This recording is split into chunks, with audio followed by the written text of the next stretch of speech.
Okey, ini cerita yang disampaikan pada saya datangnya daripada pendengar yang bernama Hasbi. Ya, saudara Hasbi katanya, Assalamualaikum Kisi. Waalaikumsalam warahmatullahi taala wabarakatuh. Saya ni berkenan dengan rancangan MJ12 Misteri Jam 12 setelah diperkenalkan oleh sahabat rapat saya yang bertugas di Singapura. Saya ni adalah orang Malaysia dan mendengar rancangan MJ12 dari Singapura ya. Dan saya juga nak berkongsilah pengalaman. Itu pun sekiranya kalau Casey sudi membaca pengalaman saya ini. Kata Encik Hasbi, pengalaman ini berlaku di dalam rumah. Dahulunya saya ni seorang pelajar dan universiti saya ni terletak di ibu kota lah. Pengalaman yang tak dapat saya lupakan apabila saya seorang pelajar mencari tempat tinggal. Hidup saya ni bukanlah begitu senang dan tidaklah begitu susah. Adalah sedikit wang, tapi tempat tinggal ni pun tak bolehlah yang mewah-mewah, kata Hasbi. Hanya sekadar tempat saya tinggal untuk mandi, tukar pakaian, makan dan pergi ke kuliah, kemudian balik ke rumah. Itulah mungkin saya harap tempat tinggal saya untuk 4 tahun akan datang setelah saya tamat pengajian saya di salah sebuah universiti, kata Hasbi. Jadi saya pun pergilah mencari sebenarnya. Sebelum mulanya kelas di universiti, saya mencari tempat tinggal. Macam-macam rumah saya dah tengok, tapi ada harganya tak boleh dibawa turun lebih dari bajet saya. Ada rumahnya cantik, harganya mahal. Ada rumahnya, teruk sangat, harganya memang murah, tapi itulah keadaannya teruk dengan lipas dan tidak begitu bersih. Saya pun tidak boleh tinggal di dalam rumah seperti itu. Dan saya yakin mesti ada rumah yang akan kena dengan bajet saya. Saya pun cari dan cari. Akhirnya saya jumpa sebuah unit rumah. Ia bukan rumah sebuah lah. Dengan wang yang saya ada, nak dapat rumah teres 1 pun tak mampu Kisi. Jadi Alhamdulillah dapat sebuah rumah ni, kata Encik Hasbi. Datang tengok rumah tu, saya berkenan dengan rumah ni. Bolehlah jadikan tempat tinggal, mandi, tidur, untuk buat kerja-kerja sekolah dan sebagainya. Jadi rumah ni pula ada 2 bilik tidur. Ya, tandas, ada 2 tandas, 2 bilik tidur, 1 ruang tamu yang kecil dan 1 dapur yang kecil. Apa yang berlaku, salah satu bilik tidur, kata orang yang nak sewakan rumah ini, bukan rumah dia. Dia adalah ejen yang membantulah mencari penyewa rumah. Katanya, rumah ni kau boleh tinggal, semua cukup cantik, tapi bilik 1 ni kau jangan sentuh. Ini bilik tuan rumah simpan barang-barang peribadi. Saya pun kata, okeylah, kalau macam tu tak ada masalah. Saya suka dengan rumah ni dan ia sedikit, bawah sedikit dari bajet saya. Alhamdulillah, katanya Hasbi. Jadi saya pun tanda tangan kontrak, saya bayar untuk 2 bulan Kisi. Bulan pertama dan bulan kedua ni adalah deposit lah. Kalau apa-apa berlaku dalam masa 6 bulan, duit saya ni akan diambil lah, tidak akan diserahkan kembali. Jadi begitulah, saya tinggal pada bulan yang pertama, bulan yang kedua. Masih tertanya-tanya sebenarnya tentang dalam bilik tu ada apa sebenarnya. Jadi dah 2 bulan saya duduk rumah tu, Alhamdulillah. Cuma kadang-kadang sekali-sekala ni biasalah tinggal seorang diri dan tidak berteman. Tinggal rumah yang kita pun tak kenal milik siapa. Kadang-kadang bila duduk sorang-sorang ni mesti akan rasa macam ada orang dekat belakang tengah tengok. Pernah beberapa kali lah dalam masa 2 bulan tu, ini saya panggil gangguan-gangguan kecil yang mungkin boleh saya elakkan dan boleh saya tolak tepi lah. Pernah sekali tu saya tengah duduk dekat atas katil, tiba-tiba saya macam perasan ada orang jenguk daripada pintu bilik rumah saya. Ya, saya tengah baring, kata Encik Hasbi. Tiba-tiba terperasan macam ada orang tengok. Bila saya terperasan ada orang, saya cuba pandang dekat pintu. Dengan segera wajah yang menjenguk tu hilang dengan sekelip mata. Oleh kerana saya tak puas hati, kata Encik Hasbi, saya pun bangun dari katil. Jalan pergi depan, tengok kiri kanan. Saya pergi dapur, ruang tamu, dan saya berdiri depan pintu yang dikunci tu. Saya cuba buka beberapa kali, tapi tetap dikunci dan tidak boleh buka pintu tersebut. Kalau ada orang lari lah, tidak sempat dia nak tutup pintu dengan senyap, sebab saya akan dengar.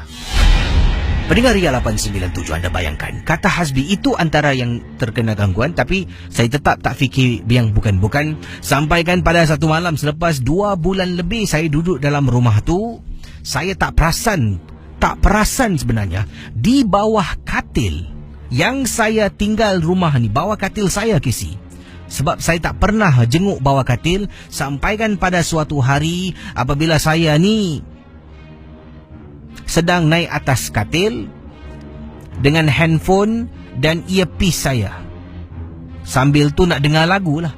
Tiba-tiba earpiece saya terjatuh betul-betul dekat tepi katil. Saya cuba capai, tak boleh. Saya sampaikan membungkuk dan selak Casey, selak langsir tu ada macam satu kain yang dilekatkan tu. Saya tak tahu kenapa, tapi ia bukan cadar. Ia adalah kain yang menutup bawah katil saya.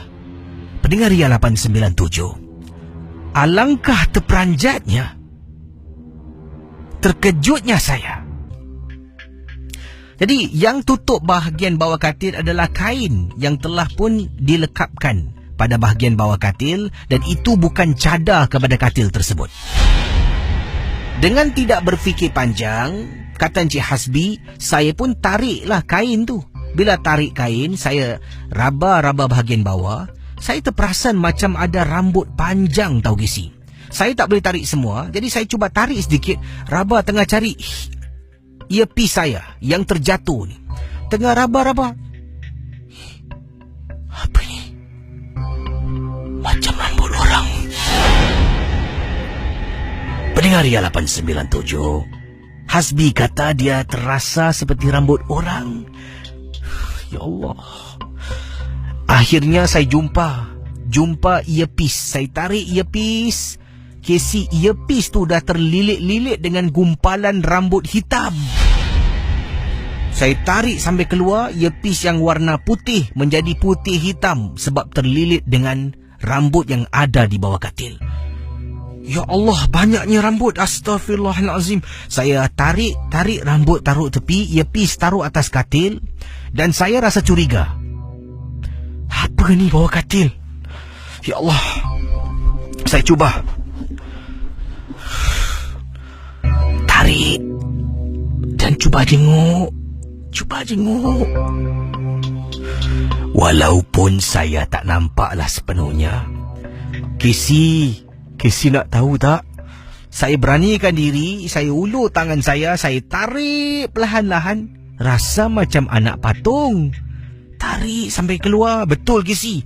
Nampak kaki anak patung, nampak baju. Bila keluar Casey, wajah anak patung tu macam manusia dengan rambut hitam yang panjang.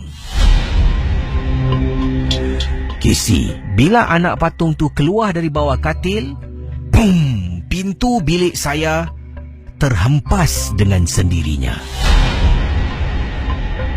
Astaghfirullahalazim. Saya tolak balik anak patung tu bawah katil.